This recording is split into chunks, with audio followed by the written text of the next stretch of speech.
आज आपण रवा आणि बटाट्याच्या पुऱ्या करते। 1 वाटी रवा घेतला आहे मी।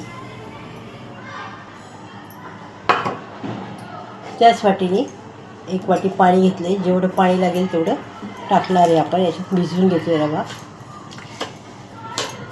रवा तुम्ही कुठला पण घ्या, बारीक घ्या, जाड घ्या, चालेल। भिजवायला मला अर्धी वाटीच पाणी लागले। उकडलेले बटाटे घेतलेत। या किसणीवर मी किसून घेते। मी बटाटे किसून घेतलेत आणि हे रव्याचं बॅटर ह्याच्यात ओतते मी आता। भिजवलेला रवा आणि मिक्स करून घेते। मध्ये 1 चमचा जिरा घालते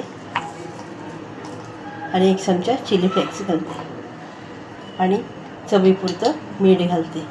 1 वाटी मी गव्हाचं कणिक घेतले, ते पण टाकते। जेवढं लागेल तेवढे टाकते आणि मिक्स करून घेते।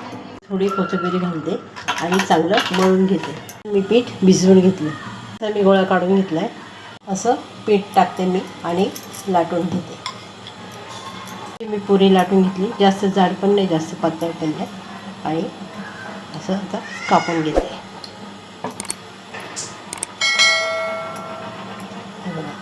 गॅसवर मी कढई ठेवली। आता ही पुरी त्यामध्ये टाकते। तेल तापले, चांगलं छान फुगली। आता मी पलटून घेते।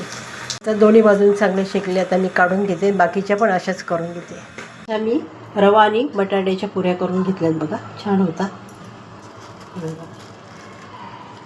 तेलकट अजिबात होत नाही आणि ह्या पुऱ्या दह्यासोबत किंवा लोणच्यासोबत छान लागतात। रेसिपी आवडली असेल तर लाईक करा, शेअर करा, सबस्क्राईब करा। धन्यवाद।